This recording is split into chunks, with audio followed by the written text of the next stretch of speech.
Então, nessa aula de exercícios, a gente vai discutir alguns problemas que utilizam os conceitos dos três primeiros postulados. Então, só para a gente relembrar muito rapidamente, o primeiro postulado da física quântica me diz que o estado de uma partícula é descrito por uma função de onda. Então, o estado são todas as propriedades possíveis daquela partícula, né, numa situação particular. Tá? Então, só para a gente usa muito essa linguagem de estado, né, porque no contexto de física quântica ele ganha uma amplitude maior, mas no caso de física clássica a gente poderia falar do estado de uma partícula também. Tá? Então, uma partícula clássica, o estado dela seria caracterizado pela posição e a velocidade. Uma vez que eu saiba a posição e a velocidade dessa partícula, eu sei em que estado ela está. Tá? Então, o análogo quântico, né, não é mais dois vetores que determinam qual é o estado da partícula, mas é uma função de onda. E a gente viu que a partícula, usando essa função de onda, a gente consegue calcular probabilidades. Então, a grande diferença da física quântica é que ela não é uma teoria determinística. Então, eu não consigo dizer exatamente o resultado de medidas experimentais, eu só consigo calcular probabilidades. O segundo postulado me dizia como que esse estado evolui com o tempo. Então, fazendo uma analogia com a física clássica de novo, se eu sei a posição, a velocidade da partícula, eu sei que forças atuam nessa partícula, eu sei como ela vai evoluir. Eu sei como é que vai ser a velocidade e a posição dela em qualquer instante futuro. Na física quântica, o análogo é, se eu sei as forças que estão atuando nessa partícula, a equação de Schrödinger vai me dizer como o estado da partícula, que é representado pela função de onda, vai mudar com o tempo. Então, o segundo postulado se refere à equação de Schrödinger. O análogo da equação de Schrödinger na física clássica era força igual a massa vezes aceleração. Era isso que a gente usava para determinar como a partícula evolui no tempo. Tá? No caso, a física quântica é uma equação um pouco mais complicada que a equação de Schrödinger. E o terceiro postulado, que é o postulado mais debatido e estudado na física quântica, porque de fato ele é um postulado que é difícil de ser aceito, né, por motivos vários que a gente não vai entrar aqui nesse curso, é o postulado do colapso da função de onda. Tá? Que é, nesse curso, eu não estou formalizando matematicamente exatamente como é esse colapso, mas a ideia é que no momento que a gente realiza uma medida sobre o sistema, a gente interfere com esse sistema e a função de onda é mudada bruscamente. Certo? Então, se eu meço a posição da partícula e sei que a partícula está em um determinado intervalo, no momento que eu fiz a medida, eu tenho 100% de certeza que a partícula está nesse intervalo, né, ou nessa regiãozinha do espaço. Então, a minha função de onda vai colapsar para essa região do espaço. Tá?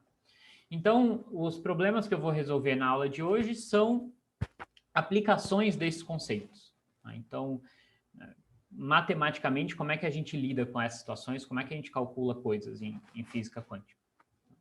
Então, o primeiro probleminha é o seguinte, tá? Imagina que eu tenho duas caixas, tá? E quando a gente fala caixas, em geral a gente pensa que a partícula tem que estar dentro dessa caixa, ela não pode escapar dessa caixa, ou eu sei que a partícula está lá dentro, tá?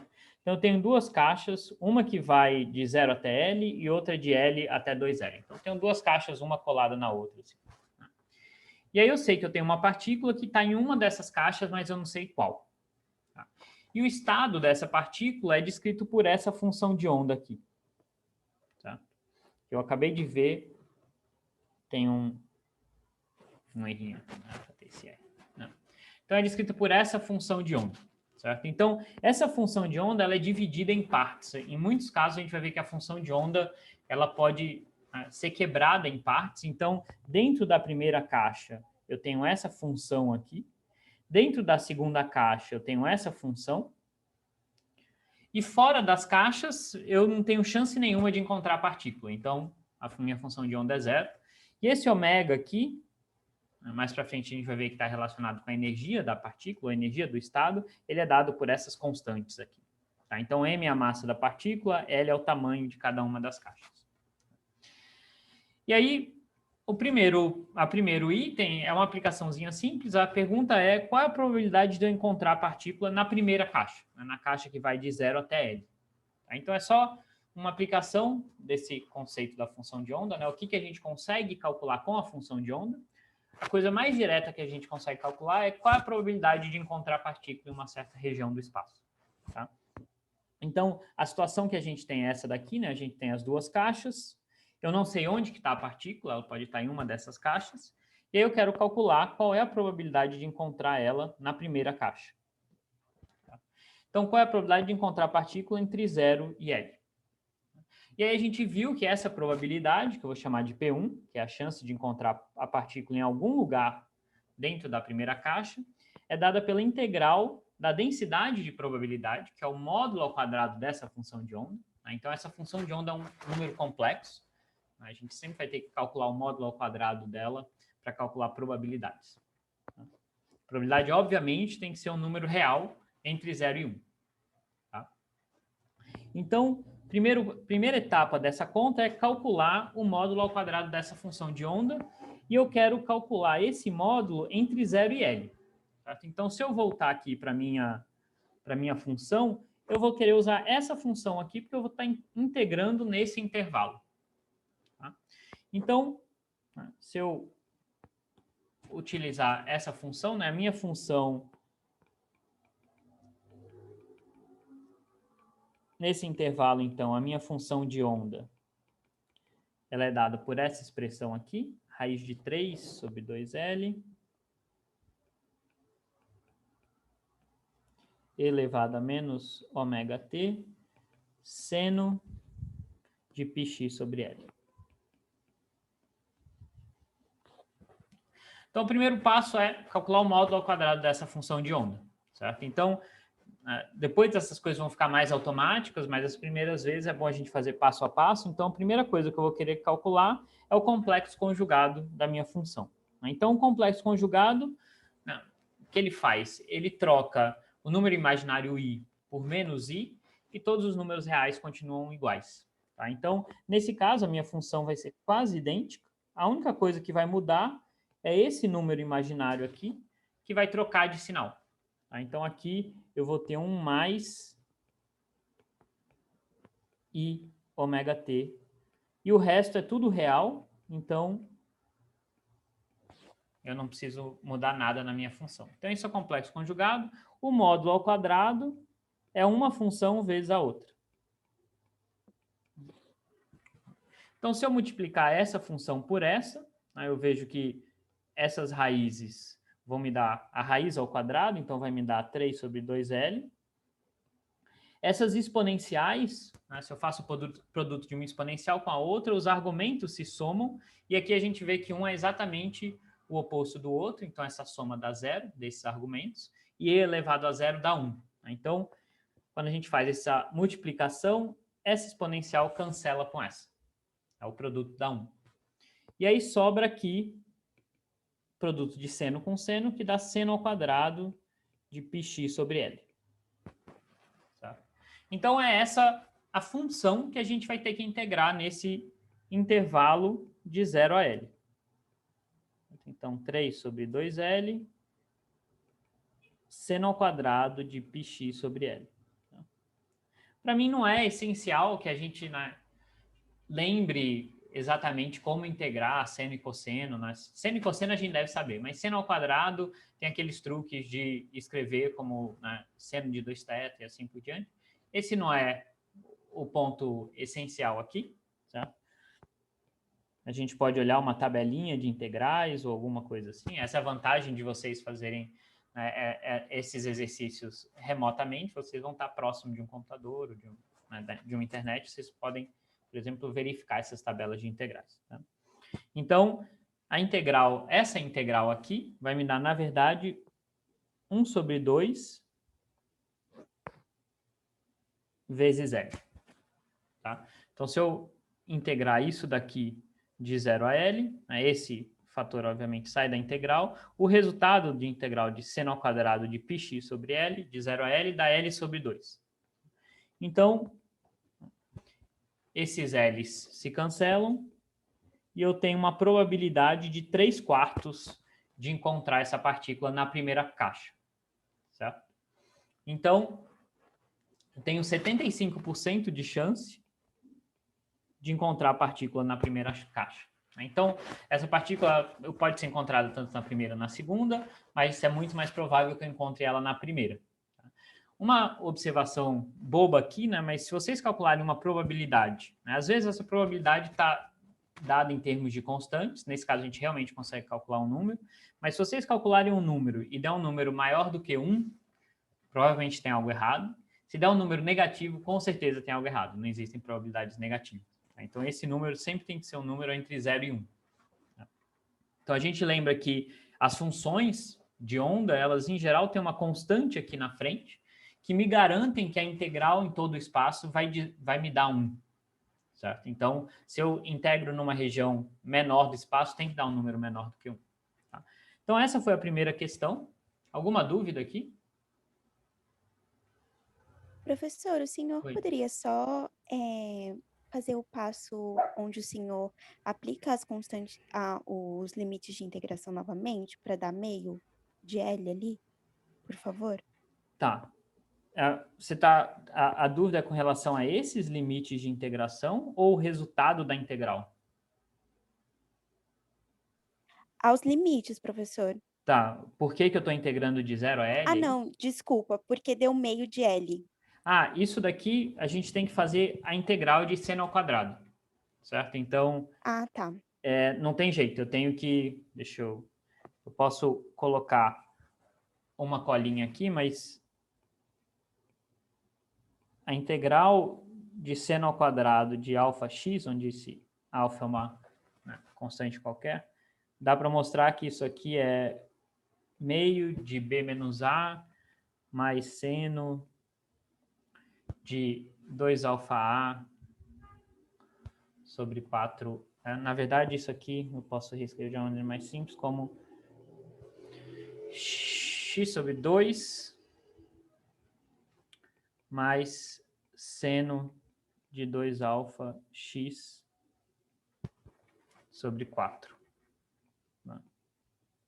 Aplicado nos limites de integração. Então, esse é o resultado da minha integral. Na verdade, o truque aqui é escrever seno ao quadrado em termos de seno de 2θ.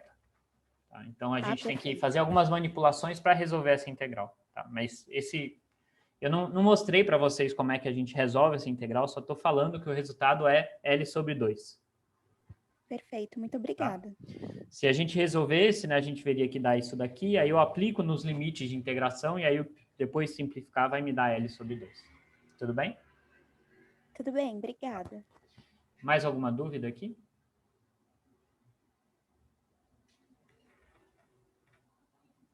Tá. Então,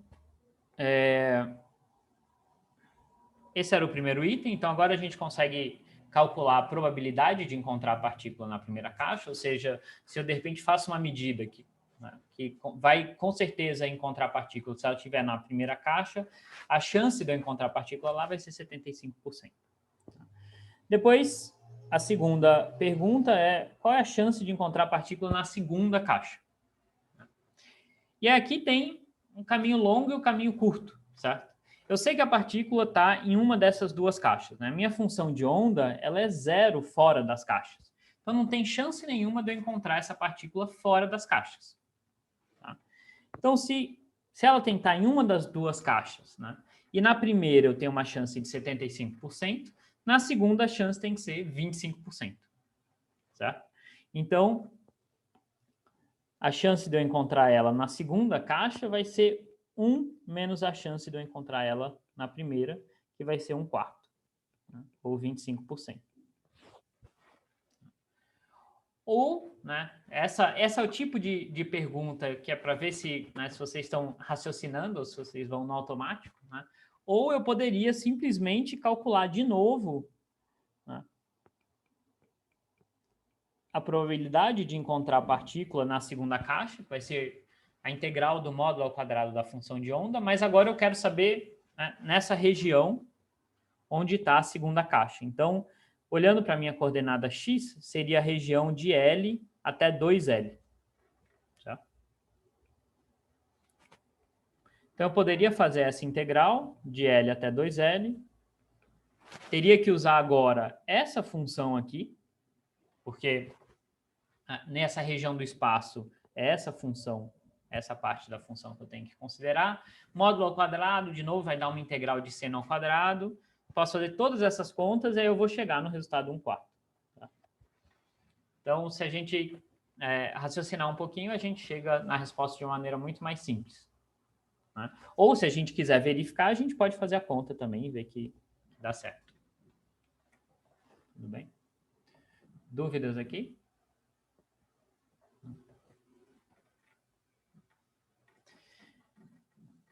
Então, a terceira pergunta é, depois de uma medida é realizada, então após a realização de uma medida, a gente encontra a partícula na primeira caixa. Qual vai ser a função de onda dessa partícula, logo após a medida? Então, a gente viu o que acontece, né? Esse é o terceiro postulado, isso é uma aplicação direta do terceiro postulado. Né? Então, antes de eu realizar a medida, eu sei que tem 75% de eu encontrar a partícula aqui e 25% de chance de encontrar a partícula aqui. Quando eu faço a medida, né? E aí, de antemão, eu não sei qual é o resultado, mas aqui o enunciado está falando que a gente fez a medida e encontrou ela nessa primeira caixa aqui. Então, no momento que eu fiz a medida, eu sei pelo menos que a partícula está aqui, em alguma região dessa caixa. Aí depende da minha medida, né? A minha medida pode ser super precisa, eu posso dizer exatamente onde essa partícula está na caixa, ou pode ser uma medida imprecisa e eu só sei que ela está nessa caixa aqui. Mas eu sei que eu tenho 0% de chance de encontrar ela fora dessa caixa. Então, a minha função de onda não pode ser mais essa daqui, porque essa daqui me dava 25% de chance de encontrar ela na segunda caixa. Tá? Então, após a medida, eu tenho que ter uma mudança da minha função de onda, que agora eu sei que ela está na primeira caixa. Esse é o terceiro postulado, que é o postulado do colapso da função de onda. Tá? Então, o que a gente vai assumir aqui, né? Antes da medida, a gente tinha uma função desse tipo aqui, então eu tinha a chance de encontrar ela nessa caixa ou nessa caixa. Após a medida, eu vou assumir que ela está só na primeira caixa. E aí, como vai ser exatamente a função de onda, depende de como é a medida. Mas vamos assumir que a medida seja, só sei que ela está nessa caixa, não sei onde dentro da caixa ela está. Eu posso assumir, por exemplo, que a função de onda vai ser igual a que a gente tinha antes, só que agora, fora dessa caixa, ela vai ser 0, que é essa função de onda aqui. Tem uma observação, obviamente, é que, como agora a minha função só está restrita a esse intervalo, essa constante que está aqui na frente vai ter que mudar. Por que não pode ser a mesma constante que eu tinha antes? Por que não pode ser essa constante aqui? Porque essa constante me dava 75% de encontrar partícula na primeira caixa. Agora eu tenho que reajustar essa constante para dar 100% de chance. Antes eu tinha uma contribuição da primeira caixa e da segunda, agora eu só tenho da primeira caixa. Tá? Então,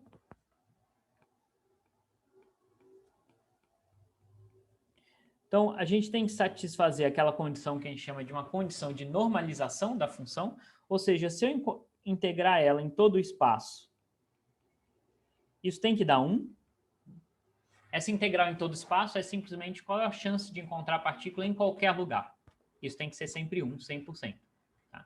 Só que agora, a minha função, ela é 0 fora da primeira caixa. Ela é essa função aqui. Tá? Então, essa integral só vai receber contribuição de 0 a L. Então, eu vou ter uma integral de 0 a L. E aí eu vou ter que calcular o módulo ao quadrado da minha função. A gente já fez isso no item A, né? Era idêntico à função, a única coisa que mudou era essa constante, que agora a gente não sabe qual é, a gente quer determinar. Então, aqui a gente vai ter essa constante ao quadrado, seno ao quadrado de πx sobre L.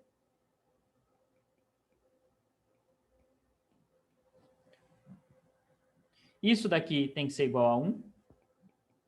O a ao quadrado a gente pode tirar da integral. De novo, a gente fica com aquela integral de seno ao quadrado de πx sobre L. Que a gente viu que dava L sobre 2. Certo? Então, isso aqui dá L sobre 2. E isso tudo tem que ser igual a 1. Então, essa nova constante de normalização tem que ser raiz de 2 sobre L. E, portanto, a minha função de onda, após a medida, ela vai ter que ser essa daqui. Onde aqui eu tenho uma nova constante de normalização, raiz de 2 sobre L. Essa constante, de novo, me garante que eu tenho 100% de chance de encontrar a partícula nessa caixa. Isso é no instante, logo depois da medida, né? Depois de um tempo, pode ser, dependendo de como são as barreiras entre essas caixas, pode ser até que a partícula, de novo, tenha uma chance de ser encontrada na segunda caixa. Mas no instante da medida, logo depois, né, fiz a medida, nesse instante, eu sei que a partícula está na primeira caixa, então a função de onda dela é essa daqui. Tudo bem? Dúvidas aqui? Professor, eu tenho uma dúvida. Pode falar. Você disse que nesse exercício a constante A deveria ser mudada depois que a gente já soube aonde a partícula em tese estaria. Uhum. Por exemplo, em outros exercícios, vai ser sempre só a constante ou pode mudar alguma coisa na função além da constante? Você tá se referindo ao colapso da função de onda ou essa constante que está na frente? Então, quando a gente já descobriu aonde a partícula em tese estaria, no intervalo onde ela está, você disse que a gente podia adotar a mesma equação da onda, só que teria que mudar a constante, porque a equação em si muda um pouco. Uhum. E aí, por exemplo, se fosse um outro exercício, poderia não só a constante mudar, aí mudar alguma outra variável da equação da onda? Poderia. Em geral, é algo que depende do seu experimento, da sua medida, né? Então, note que não foi só a constante A que mudou aqui, né? Porque, na verdade, antes eu tinha uma função na primeira caixa, na segunda caixa, agora essa função é 0 na segunda caixa. Então, não é que a gente só mudou a constante, a gente também zerou a função numa região do espaço, né? Então, é uma mudança um pouco mais drástica do que só mudar a constante. A gente também falou que agora a função é 0 aqui, tá? Então, não foi só a constante, a gente mudou, a gente também zerou a função em uma certa região do espaço. Tipicamente, né, se eu meço, imagina que eu tenho um detector aqui e eu meço a partícula nessa região do espaço, tá? Eu sei que ela está nesse intervalo aqui, delta x. O que a gente vai saber com certeza é que eu tenho 0% de chance de encontrar ela fora desse intervalo. Então, a minha função de onda, ela vai ter que ir para 0 fora desse intervalo. Como é a função de onda aqui dentro, não precisa ser exatamente como era a função antes. Então, sim, a função pode mudar, certo? Por exemplo, dependendo de como eu fizesse a medida aqui, esse seno poderia virar um cosseno, poderia virar alguma outra coisa. Nesse exercício em particular, eu estou assumindo que a função se mantém igual, tá? A maneira como a função muda, né, se ela, né, muda não só essa constante, mas se, por exemplo, essa parte da função muda também, isso depende, né, do que a gente mede, de como é a medida, e a física quântica nos diz, na verdade, exatamente como essa função vai mudar.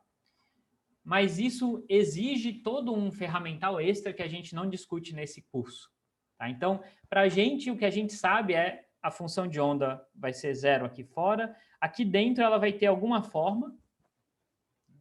Se eu não falar para vocês qual é a forma, vocês podem assumir alguma forma, se vocês quiserem, tá? Já que a gente não está vendo exatamente como determinar a cara ou a forma funcional da função nessa região do espaço.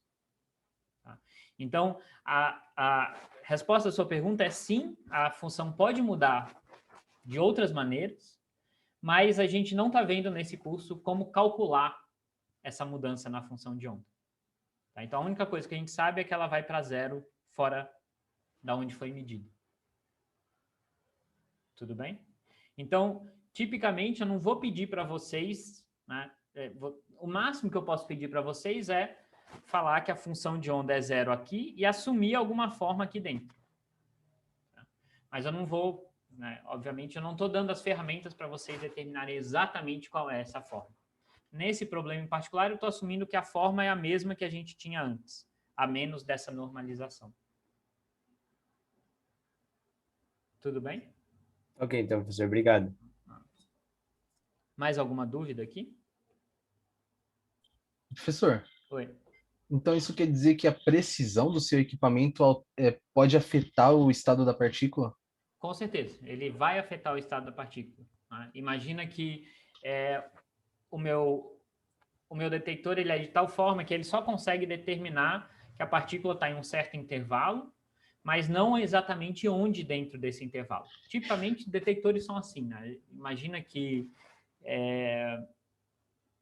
eu tenho, sei lá, eu tenho tipo aquele experimento de fenda dupla, né, onde eu tenho a partícula atingindo o meu detector. Esse detector, em geral, ele vai ser feito de pixels ou mini detectores que dão uma resposta eletrônica se a partícula cair lá dentro, mas não consegue dizer exatamente o ponto onde a partícula atingiu o detector. Então, tipicamente, o detector vai te falar, eu sei que a partícula provavelmente está nessa posição do espaço com alguma incerteza. Essa incerteza me diz como é a função de onda lá dentro. Tá? Então, quanto maior a incerteza, mais esparramada vai estar essa função de onda. Quanto melhor for o meu detector, mais preciso vai ser a função de onda. Tá? Mais estreita vai ser a função de onda.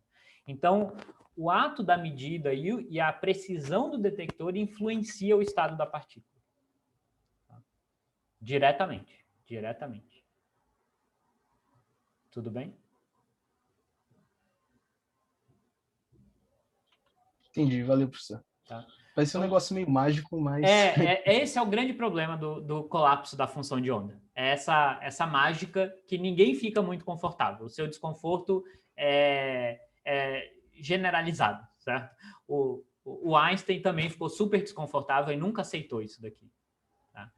Mas, não sei se infelizmente ou felizmente, até onde, né, a gente saiba exatamente o que acontece. Tá? Existem algumas propostas para tentar entender um pouco melhor como é essa interação.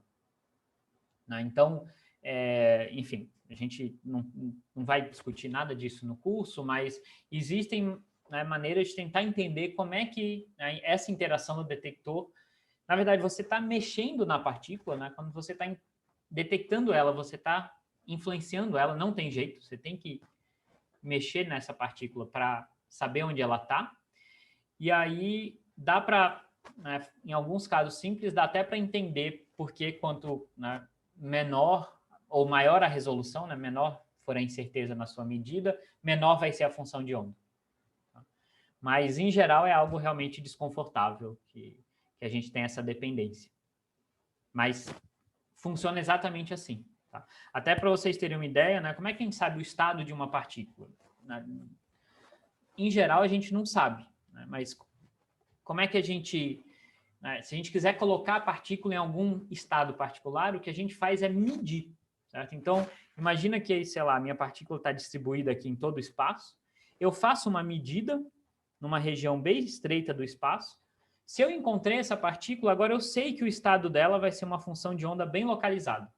Então, o que eu consegui fazer foi pegar uma partícula que estava esparramada pelo espaço e agora eu localizei ela. Então, eu preparei ela em um certo estado, e aí eu posso deixar esse estado evoluir. Então, uma das maneiras que a gente faz para, né, colocar a partícula em algum estado que a gente queira é medir ela. Certo? Então, quando a gente faz experimentos, de fato, de física quântica, a gente está lidando com partículas microscópicas, a gente primeiro mede a partícula para colocar ela no estado que a gente quer, e aí a gente deixa ela evoluir. Tá? Então, a medida faz parte também de preparar o estado que a gente quiser. Certo? Então, quanto mais estreito, ou, né, quanto menor for a resolução do meu detector, mais estreita vai ser a função de onda, eu consigo colocar a partícula cada vez mais localizada.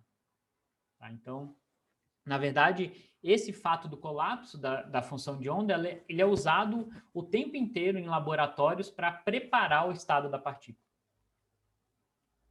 Tá bom? Professor, Oi. então, só a título de curiosidade, não sei se sai muito fora do escopo do curso, mas então, necessariamente, eu só posso detectar partículas que eu sei como que elas interagem. Dessa forma, tipo, que a gente, no caso, trabalhando com elétron, eu vou criar um medidor que tenha algum tipo de interação com o meu elétron, e assim que eu vou saber que ele está naquela resolução pré-determinada. Exatamente. Então, isso quer dizer que eu só consigo identificar que uma partícula existe se eu sei com o que ela interage. Tipo, isso está atrelado, ou não, ou tem algum jeito de fugir disso? Basicamente é isso, né? Eu consigo... às vezes não é necessariamente uma interação direta com a partícula, mas, de alguma maneira, eu preciso, né? Tipicamente, eu preciso interagir com ela para detectar que ela está ali. Tá? Então, não tem jeito, eu só consigo medir a partícula e ver se ela existe se eu interajo com ela. Né? E isso no mundo clássico também, porque no mundo clássico, em geral, esse fato de interagir com a partícula não afeta a partícula. Né? Então, sei lá, se vocês olharem para qualquer coisa em volta de vocês, né, vocês têm luz saindo de alguma fonte, atingindo esse objeto e indo para o olho de vocês. Tá? Então, para vocês verem o objeto, essa luz teve que colidir com o objeto e atingir o olho de vocês. Tá? Essa colisão da luz com o objeto, a luz com a mesa, por exemplo, não faz nada com a mesa. Tá? Mas se fosse uma partícula microscópica, isso ia alterar a partícula. Tá? Então, não tem jeito da gente evitar isso. Para a gente ver ou notar a existência de uma partícula, a gente precisa interagir com ela. Tá? Então, enfim, se eu quiser detectar um determinado tipo de partícula, eu vou ter que construir um detector que consiga interagir com essa partícula. Senão ela vai atravessar o meu detector e eu nem vou saber se ela estava lá ou não. Ok? Tá. Ó, não fiquem fazendo bullying, não, só porque ele saiu com a voz daquelas testemunhas do Fantástico que colocam a cara borrada e a voz distorcida.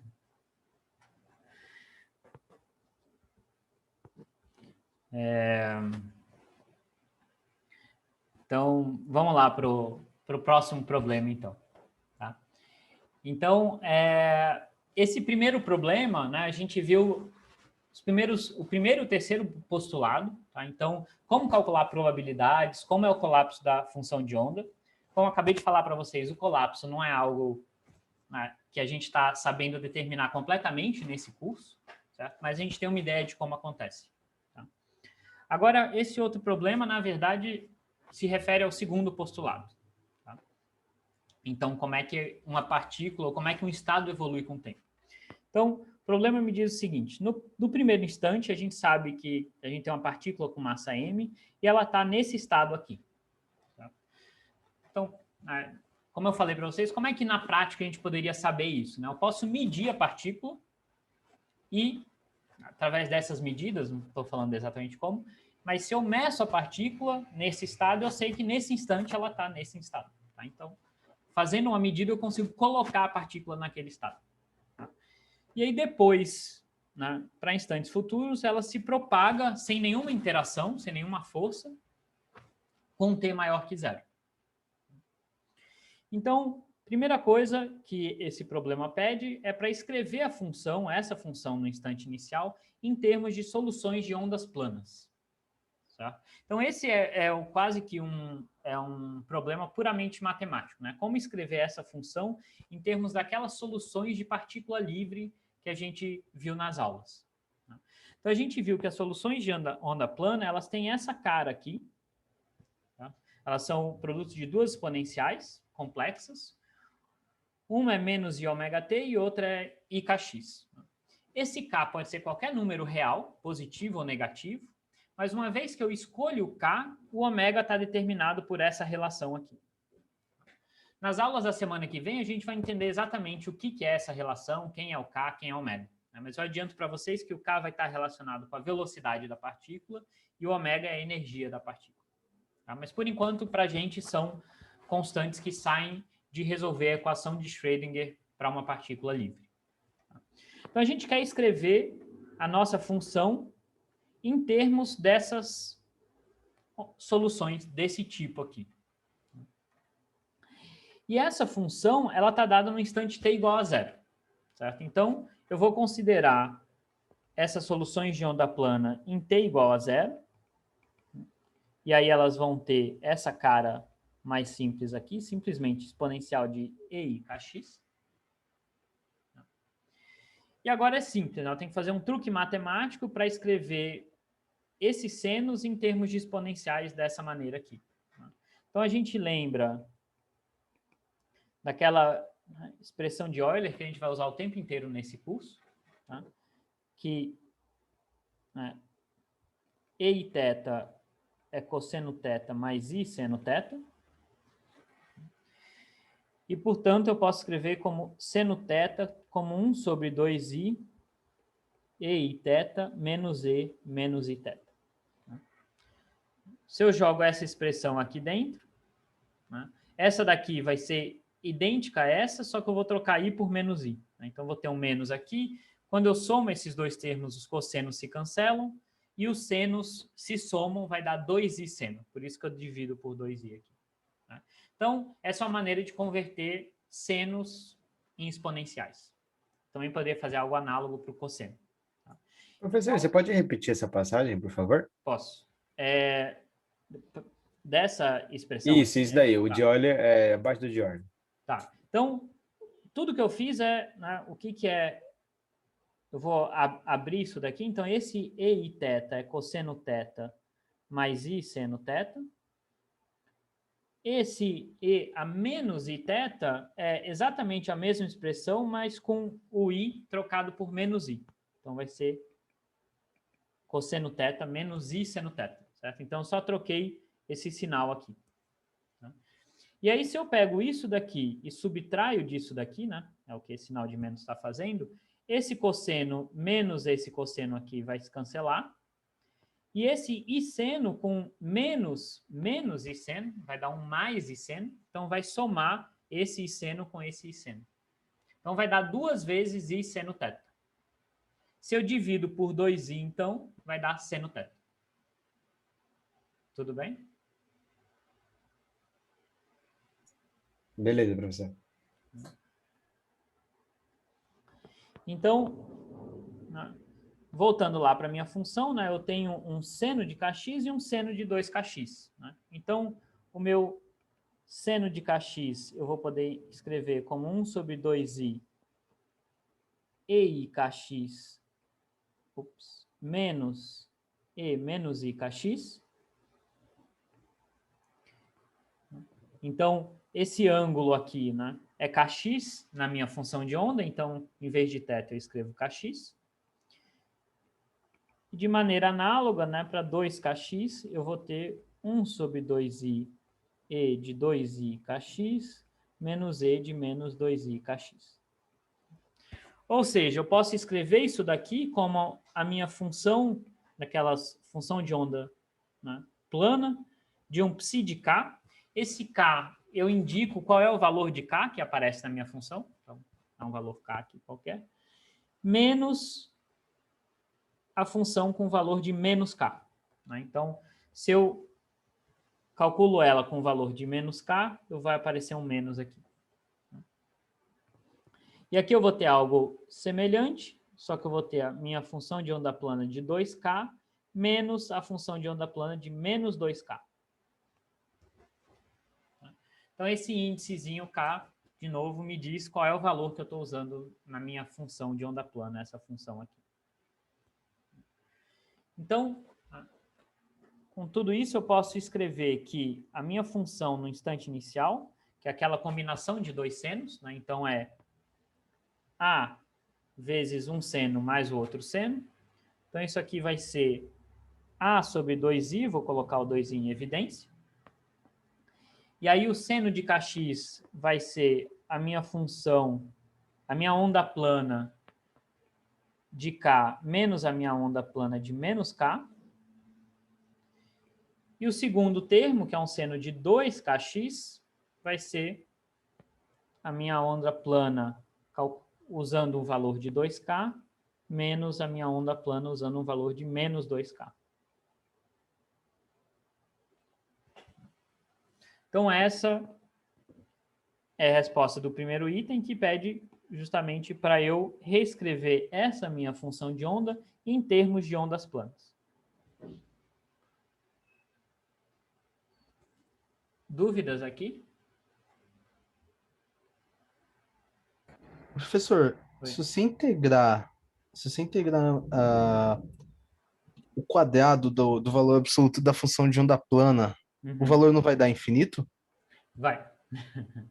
Esse é um dos grandes problemas de ondas planas, né? A gente viu que a onda plana ela representa uma partícula que pode estar em qualquer lugar do espaço. Então, eu não consigo normalizar essa onda plana. Eu não consigo, como ela é uma constante, se eu integro ela em todo o espaço, de fato vai dar infinito.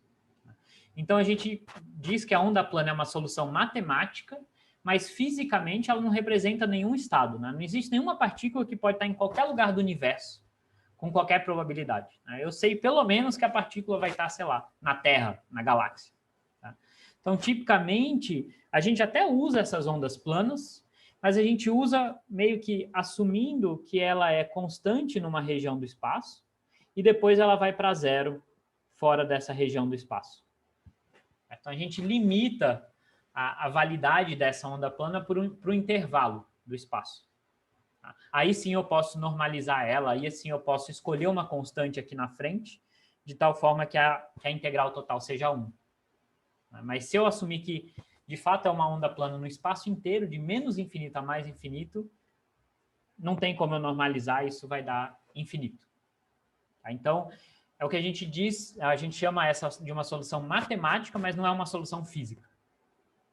Então, na prática, a gente nunca vai usar exatamente uma onda plana em todo o espaço. A gente até usa onda plana, mas a gente assume que ela vai a zero fora de um certo intervalo. Tudo bem? Tudo bem, valeu. Mas, enfim, a gente está esquecendo um pouco desse problema aqui, né? Em princípio, eu teria que falar, essa função, na verdade, vai a zero fora de um certo intervalo, mas, enfim, esse intervalo pode ser muito grande, então, né, desde que não seja infinito, estaria ok. Mais alguma dúvida aqui? Então, isso, né, por enquanto foi só um truque matemático, eu reescrevi uma função em função, né, em termos de outras funções. Mas por que isso vai ser útil? A gente já vai ver por que isso vai ser útil. Tá? Então, agora eu quero saber quanto que vale esse estado da minha partícula, né? Estou assumindo que eu não estou fazendo nenhuma medida, ela está evoluindo livremente. Né? Qual é o estado dessa partícula no futuro? Isso quem me dá é a equação de Schrödinger. Certo? Então, o que eu teria que fazer? Eu teria que resolver a equação de Schrödinger para uma partícula livre. Não tem nenhuma força atuando sobre ela. Mas a gente já fez isso. Né? As soluções são justamente essas daqui. Tá? Então, eu lembro, né, que as soluções da equação de Schrödinger são essas daqui. Só que não são só essas. Né? A gente viu que se eu fizer qualquer combinação linear dessas soluções, ela também vai ser uma solução da equação de Schrödinger. Então, por exemplo, se eu pegar uma função aqui que seja, sei lá, né, 1 sobre raiz de 2 psi menos psi menos k, isso também é uma combinação linear das minhas funções, ou seja, eu estou somando elas com coeficientes aqui. Isso também é uma solução da equação de Schrödinger.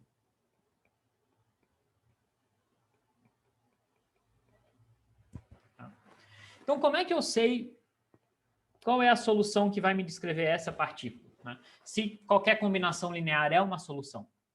Bom, eu tenho uma condição de contorno. Eu sei que no instante inicial, a partícula estava nesse estado aqui. Né? Se eu pegar uma combinação qualquer dessas soluções, em geral, essa combinação não vai satisfazer essa condição de contorno em t igual a zero. Tá? Então, só para isso não parecer tão estranho, na verdade, vocês já viram isso diversas vezes, até em fenômenos mecânicos. Né?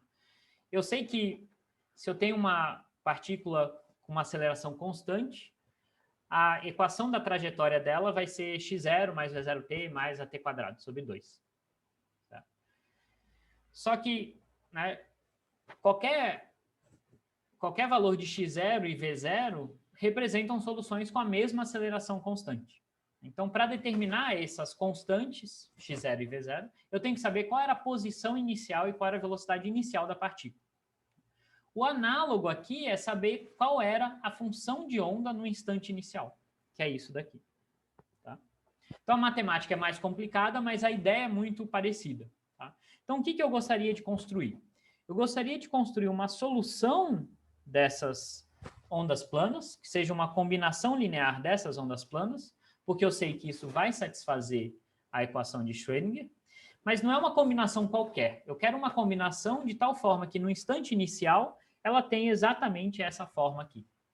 Tá? Então, deixa eu resumir isso daqui, porque essa é a ideia central. Tá? Então,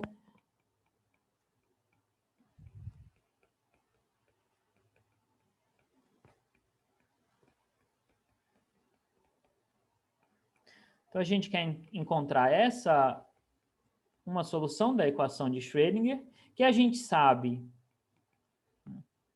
pode ser uma combinação linear dessas funções, com coeficientes diferentes, né? Então, posso pensar que para um valor de k, eu coloco um coeficiente aqui, para outro valor de k, eu coloco outro coeficiente, assim por diante, aí somo sobre diversos valores de k, os que eu quiser.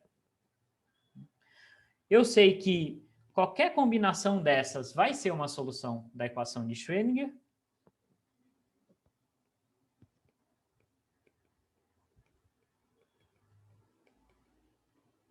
Mas eu quero que essa solução satisfaça a condição de contorno, que é no instante inicial, ela vai ter que ser exatamente essa daqui. Tá? Porque esse era o estado inicial da partícula. Tá? Então, no instante inicial, eu quero que ela seja a seno de kx mais seno de 2kx. Então, eu preciso encontrar isso daqui. Então, deixa eu escrever isso de uma maneira um pouquinho mais explícita. Né? Essa é uma função de x e de t, e a dependência de x e de t estão nessas funções aqui. Então, por que a gente fez aquela primeira etapa no item A? No item A, a gente mostrou isso daqui. Então, eu vou até copiar e colar a resposta do item A. Então, no item A, a gente, por uma mera manipulação matemática, mostrou que a minha função de onda no estado inicial, ou no instante inicial, ela pode ser escrita como essa combinação. Tá? Então,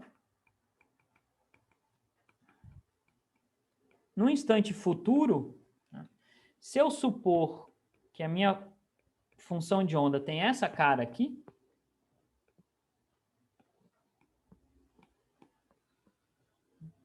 onde, em vez de no t igual a 0, eu calculo no instante t qualquer.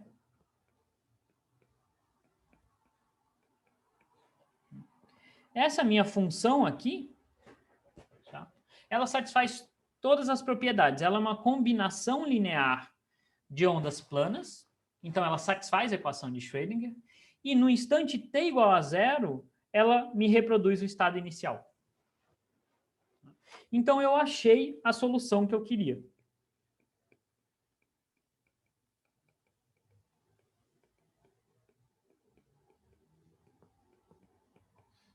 Tá?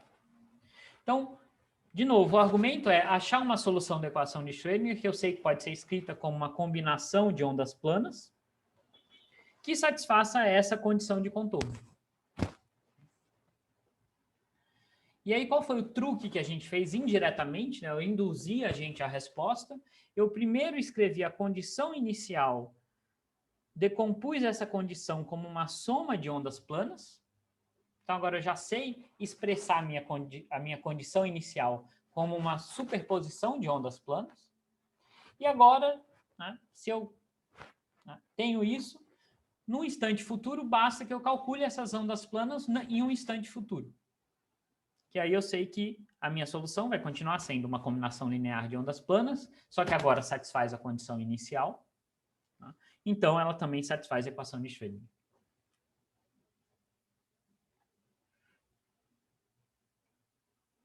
Tudo bem? Dúvidas aqui?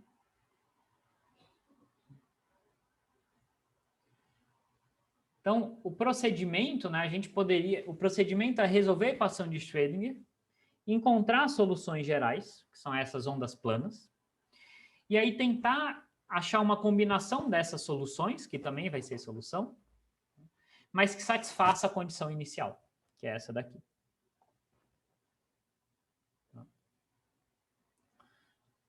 Dúvidas aqui? Professor, Oi. achando as equações para a condição inicial, necessariamente ela vai servir para condições futuras também? Ou ela pode mudar? O que você quis dizer com... Porque aqui você representou, em tese, você substituiu o tempo na equação que a gente já tinha descoberto pela partícula em T igual a zero. Uhum. Então, por exemplo, existiria alguma outra forma que você sempre vai poder atribuir a equação que a gente descobriu em T igual a zero para tempos futuros, sendo sempre a mesma, ou elas vão mudar conforme ao longo do tempo? Você tem que tomar o seguinte cuidado, certo? Eu sei como essas funções aqui evoluem com o tempo, certo? Então, isso sai da equação de Schrödinger. Eu sei que elas têm essa cara aqui. Então, se eu sei quanto vale a função em t igual a zero, eu sei que em um tempo futuro, o que ela vai ganhar é essa fase aqui. Então, essas soluções individuais, eu sei como elas evoluem no tempo. Então, o que eu fiz foi encontrar a minha solução inicial em termos dessas soluções individuais, no instante t igual a zero, e agora eu sei como essas soluções evoluem no tempo. Então, eu sei que se o tempo passar, essa solução, ela vai de um tempo zero para um tempo futuro t. Então, isso é sempre verdade. Se eu sempre encontrar a minha condição inicial em termos de funções que eu sei como evoluem no tempo, basta eu calcular elas em um tempo futuro. Tá? Então, esses outros coeficientes, eles não vão mudar, eles vão ficar fixos. A única coisa que vai mudar temporalmente são essas funções que vão ganhar aquela exponencial de menos i ômega t. Então, a ideia talvez, se eu consigo expressar de uma outra maneira, a ideia é quebrar minha condição inicial em vários bloquinhos, em várias funções individuais, né, em uma soma dessas funções individuais, e cada uma dessas funções eu sei como evoluir no tempo. Tá? Então, eu peguei minha solução inicial, minha condição inicial, decompus nessas soluções, e agora eu sei como cada uma evolui no tempo. Então, eu posso simplesmente fazer elas evoluírem no tempo, ou seja, calcular elas em um tempo futuro. Tá? Isso a gente sempre pode fazer.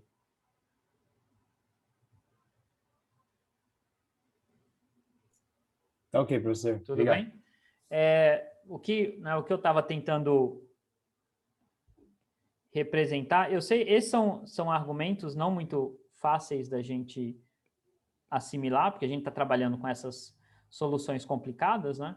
Mas a ideia é... Talvez, deixa eu tentar fazer um diagrama para ver. A ideia era o seguinte, eu gostaria de saber como que é a minha condição inicial. Então, imagina que essa aqui é a minha função inicial. Como é que essa minha partícula evolui no tempo? Como é que ela vai ser aqui em um instante futuro? Era isso que eu gostaria de encontrar. Qual é o truque? Bom, eu não sei diretamente, tem até algumas maneiras de a gente calcular isso, mas não é a maneira mais fácil. Certo? Uma das maneiras de eu saber como ela evolui, a maneira mais fácil é, primeiro eu vou decompor ela em funções, como uma soma de funções, que são essas soluções que a gente encontrou, e a gente sabe exatamente como essas funções evoluem no tempo.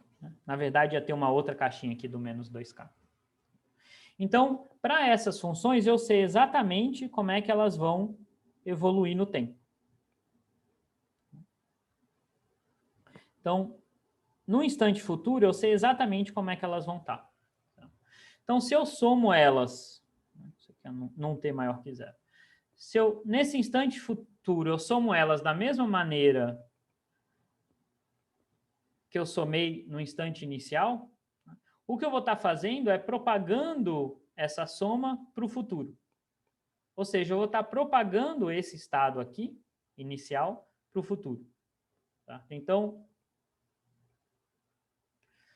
a ideia é essa, certo? Eu separo em funções que eu sei como elas evoluem, faço elas evoluírem, e eu sei que se eu somar elas, eu vou ter o meu estado completo evoluído.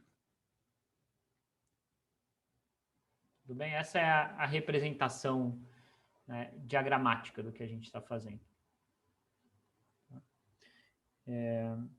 O ingrediente principal que a gente está usando é que uma soma de soluções é solução. E se eu tenho uma solução que satisfaz a minha condição inicial, então ela é única. Então eu achei a solução correta. Tá? Então isso eu sempre posso fazer. Mais alguma dúvida aqui?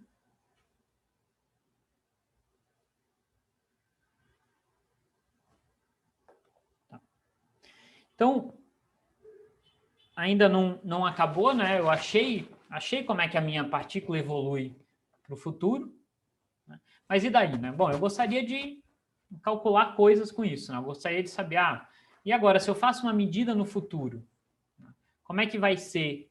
Quais são essas probabilidades? Será que mudou? Né? Será que as probabilidades que eu tinha de encontrar partícula em algum lugar no espaço inicialmente vão mudar com o tempo? Então, a gente pode fazer essas contas agora, né? A gente pode falar, eu sei que inicialmente a partícula estava nesse estado, depois de um tempo, eu sei qual é o estado que ela está, então eu posso usar esse estado futuro para fazer previsões de probabilidade. Então, antes da gente fazer isso, a gente precisa fazer uma continha a mais, que é escrever explicitamente essa função aqui. Tá? Eu escrevi ela em termos das funções de ondas planas, mas eu queria escrever ela explicitamente. Então, isso aqui vai ser A sobre 2i. Essas funções de ondas planas, a gente lembra que, agora incluindo a dependência temporal, elas têm essa cara aqui. Então, essa segunda função, eu vou usar aqui o valor de menos k, só que a gente lembra que o ômega só depende do k ao quadrado. Então, essa e essa têm o mesmo valor de ômega. Tá? Então, aqui eu vou ter o mesmo ômega, mas aqui eu vou ter um menos k. Então, isso aqui vai ser menos ikx. Essa função aqui, eu vou ter um valor de 2k para ela. Tá? Então, ela não vai ter o mesmo ômega. A gente já vê quanto que vai valer esse ômega, mas não vai ser o mesmo das outras funções, porque o k mudou. E aqui eu vou ter um 2ikx. E a última função, ela tem o mesmo ômega da primeira função, porque, de novo, o ômega só depende do módulo de k, ou de k ao quadrado. Então, aqui eu só troquei o sinal com relação a essa. Então, aqui eu vou ter o mesmo ômega, mas com o sinal de k trocado. E aí o ômega, a gente lembra que é h cortado k ao quadrado sobre 2m. E esse ômega til vai ser exatamente a mesma coisa, só que em vez de k eu tenho 2k. Né? É esse valor que eu estou usando para calcular a minha função. Então isso aqui vai ser 4h cortado k ao quadrado sobre 2m, que é 4 vezes esse ômega centil. Então posso simplificar um pouco essas expressões. Posso colocar esse menos i ômega t em evidência. Aí eu vou ter eikx menos e menos ikx. São esses dois termos aqui. Esses termos eu vou ter... Eu coloquei um menos i ômega t em evidência, mas aqui eu tinha um menos 4 ômega. Então aqui vai sobrar menos i, ou menos 3i ômega t. E aí eu vou ter e 2ikx menos e menos 2ikx. Então, simplifiquei um pouco a minha expressão. E agora eu posso lembrar que isso aqui, na verdade, são senos. Né? Então, isso aqui é 2i seno de kx. E isso daqui vai ser 2i seno de 2kx. Então, finalmente, eu chego numa expressão para a minha função de onda. Esses 2i's aqui vão se cancelar com esse daqui. E eu vou ter uma expressão que é a menos i ômega t, seno de kx, mais e menos 3i ômega t, seno de 2kx. Então, essa é a minha função de onda, agora simplificada, para um instante futuro. Tá? No instante t igual a zero, ela obviamente tem que satisfazer essa condição inicial. Certo? Aqui a gente pode verificar, né? Se eu coloco t igual a zero, isso aqui vira 1, isso aqui vira 1, eu, de fato, tenho o meu instante inicial. Mas no instante futuro, ela muda um pouco de cara. Ela ganha esse fator global aqui, que não vai fazer muita diferença, a gente vai ver, mas aí os dois senos, eles ganham essa fase aqui, ó, essa exponencial relativa entre eles. Tá? Então, a minha função, de fato, muda com o tempo. Ela não é constante. Né? Conforme o tempo vai passando, ela vai ganhando esse termo aqui. Bem?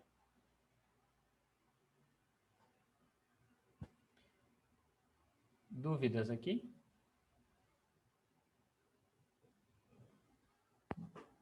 Deixa eu só fazer uma simplificação extra que eu posso fazer. Né? Tudo isso é só matemática, né? Eu posso escrever seno de 2kx como 2 vezes seno de kx cosseno de kx. Escrever assim é útil, porque aí eu vou ter um seno de kx aparecendo, né, nos dois termos. Então, eu posso colocar ele em evidência. E aí eu vou ter 1 mais 2e menos 3i ômega t cosseno de kx. Então, posso simplificar um pouquinho mais a minha expressão.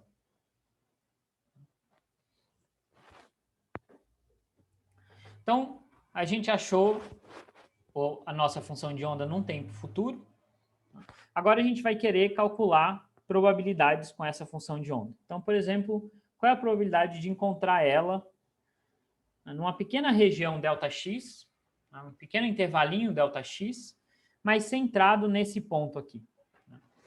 Então, um pequeno intervalinho próximo desse ponto x igual a x0 igual a π sobre 4k. Esse é um valor escolhido só para a gente conseguir simplificar um pouco o nosso resultado final.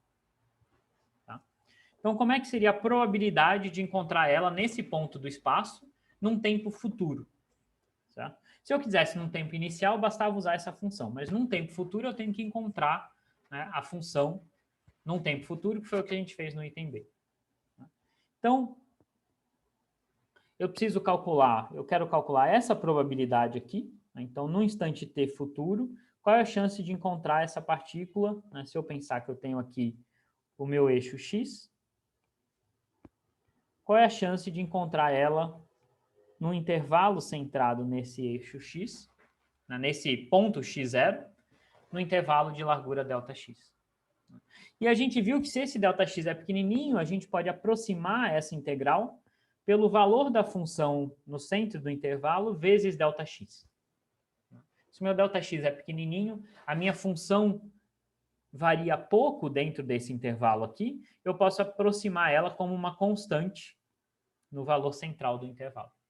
Tá? Então, eu posso aproximar isso como uma constante e tirar da integral se esse ΔX é bem pequenininho.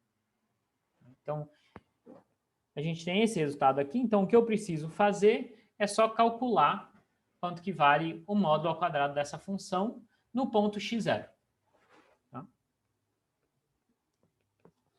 Então, eu vou novamente, né, copiar aqui a nossa função, porque a gente vai ter que calcular o módulo ao quadrado dela. Então, a solução que a gente encontrou foi essa solução aqui. A gente vê que, né, física quântica nada é muito fácil, em geral as coisas são, né, funções mais complicadas. Esses são os casos mais simples que a gente vai encontrar no curso, as coisas vão ficar piores daqui para frente. Mas, enfim, aqui é fazer conta, né? Então, obviamente, eu tenho que fazer essas coisas com cuidado, mas não é nada conceitualmente difícil, né? Então, para eu calcular o módulo ao quadrado, eu preciso primeiro calcular o complexo conjugado dessa função. Então, eu tenho que trocar i por menos i. Professor, Oi. por que dentro do conjunto está menos 3, menos e elevado a menos 3i gama t? Não deveria ser menos 4 só? Não, porque deveria, mas eu coloquei um menos i ômega t em evidência. Então, quando eu multiplico... Mas multiplicar não daria, tipo, i ao quadrado, gama ao quadrado, t quadrado? Não, né? E de A vezes E de B é E de A mais B. Né? Não é de E A vezes B. Certo? Então, quando eu multiplico duas exponenciais, eu somo os expoentes. Certo? Então, aqui eu somaria menos i ômega t com menos 3i ômega t, que vai me dar menos 4i ômega t. Tá? Não dá o argumento ao quadrado, né? Não dá um vezes o outro, é a soma dos dois. Certo? É assim que a gente trabalha com potências. Tudo bem? Tá, obrigado.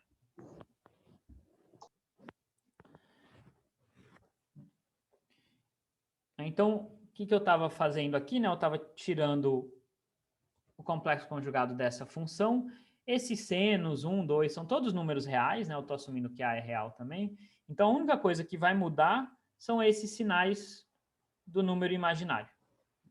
E aí eu tenho que multiplicar uma função pela outra. Sempre que eu tenho uma exponencial aqui, né, que está em evidência, está multiplicando tudo, né, uma exponencial complexa, ela vai se anular.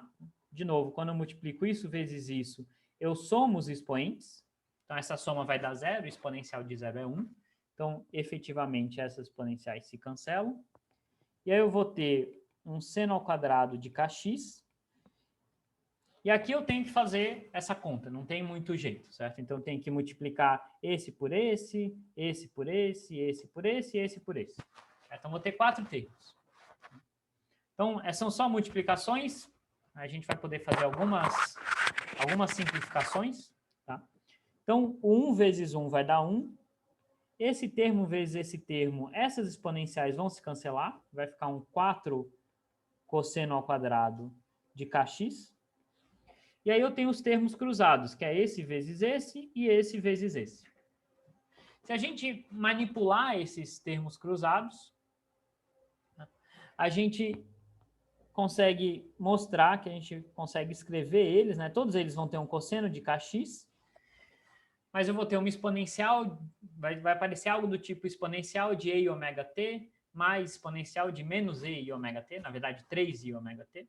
Se eu simplificar isso, eu vou conseguir chegar num cosseno de 3 ômega t. Tá? Então, não mostrei exatamente para vocês de onde sai esse cosseno, mas é só manipular esses termos cruzados. Esse vezes esse, com esse vezes esse. E usar aquela relação de Euler, a gente consegue escrever isso como cosseno de 3 ômega t. Tá? Então, depois de todas essas contas, a gente chega no módulo ao quadrado da minha função. Então, para eu calcular essa probabilidade, eu preciso calcular essa função nesse ponto x0 e multiplicar por ΔX. Né? ΔX é a resolução do meu detector, que é um dado do problema, enfim, a gente não sabe o valor. E aí o x0, voltando aqui no enunciado, era π sobre 4K.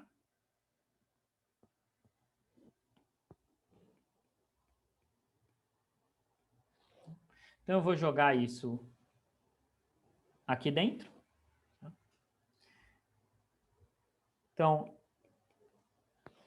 eu escrevi o x0 assim justamente para a gente poder simplificar um pouco esses senos e cossenos, senão viraria seno de um ângulo qualquer.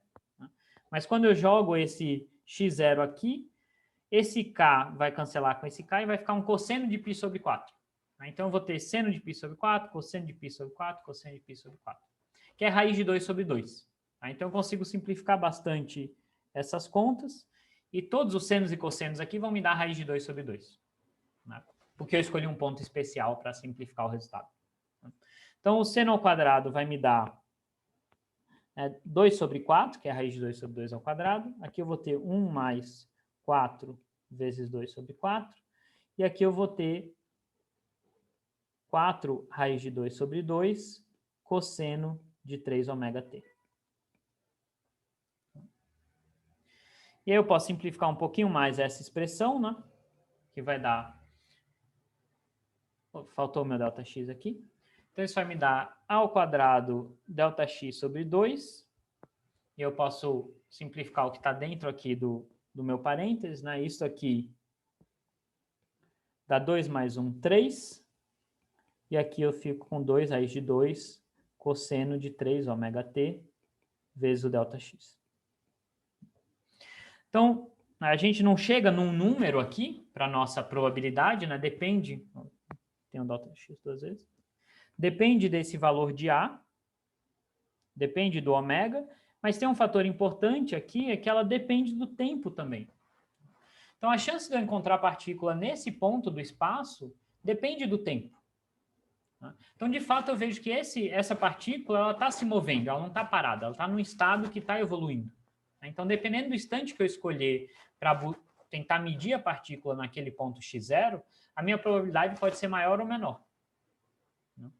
Fisicamente, não é fácil interpretar o que está acontecendo com a partícula, mas eu sei que pelo menos ela não está em um estado estacionário, ela está num estado que está evoluindo.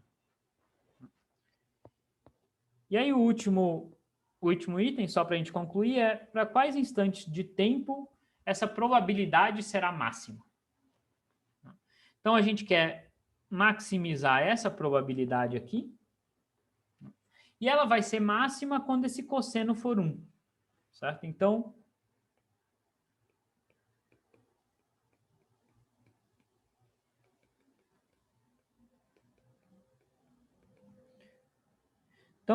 vão ter instantes de tempo especiais onde eu maximizo essa probabilidade. Ou seja, esse argumento tem que ser um múltiplo de 2π.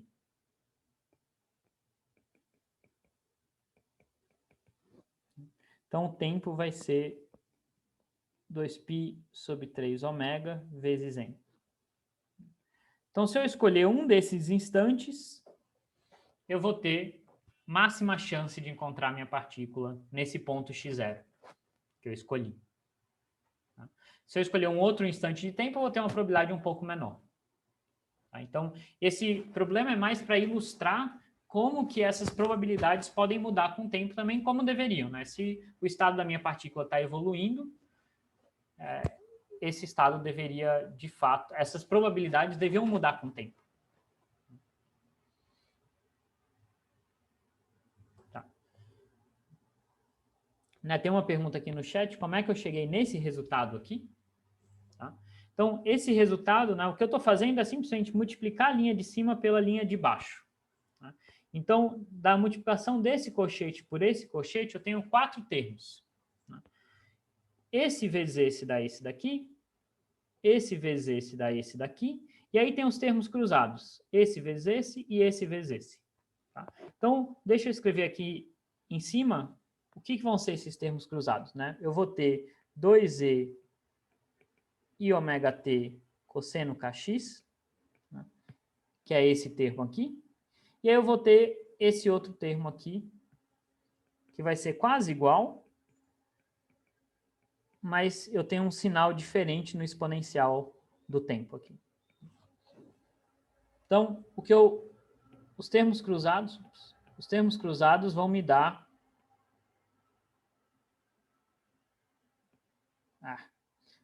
a soma desses dois termos aqui. Deixa eu deixar aqui embaixo. Tá?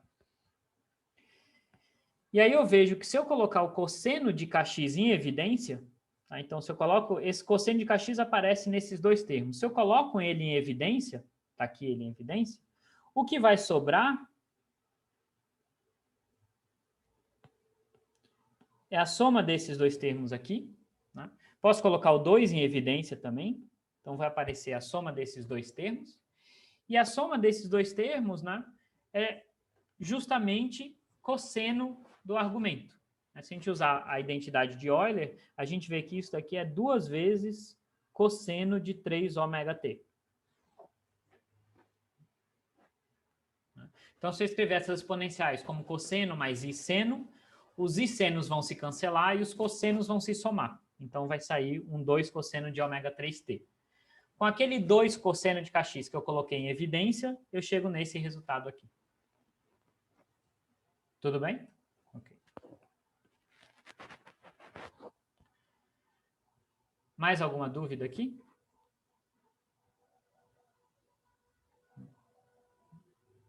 Então, né, esse foi um problema longo, e de fato, esses problemas são longos, né? Mas o que a gente fez? Só dar um resumão geral, né? Foi dado para a gente o estado da partícula em um instante inicial, certo? E também foi dado que essa partícula não sofre a influência de nenhuma força. Tá? Então, eu sei a equação de Schrödinger para essa partícula, eu sei usar a equação de Schrödinger para saber como o estado dessa partícula vai evoluir com o tempo. E o truque que a gente usou é aquele truque de decompor o meu estado inicial em vários estados de ondas planas, que eu sei como evoluem, e aí eu evoluo esses estados de ondas planas. Tá? Então, dessa maneira, eu consegui achar qual é o estado no instante futuro. E aí a gente calculou, efetivamente, probabilidades de encontrar essa partícula em algum ponto do espaço em um instante qualquer do tempo, no instante t qualquer, no futuro. Tá? Então, a gente consegue, a partir do estado inicial, prever uma probabilidade em um instante futuro. Tá? Essa é a grande utilidade da equação de Schrödinger, me dizer como essa função vai evoluir. Tudo bem? Dúvidas? Mais alguma dúvida aqui? Poderia, né? Se você quisesse, a pergunta é, a gente chega nessa probabilidade que depende do tempo,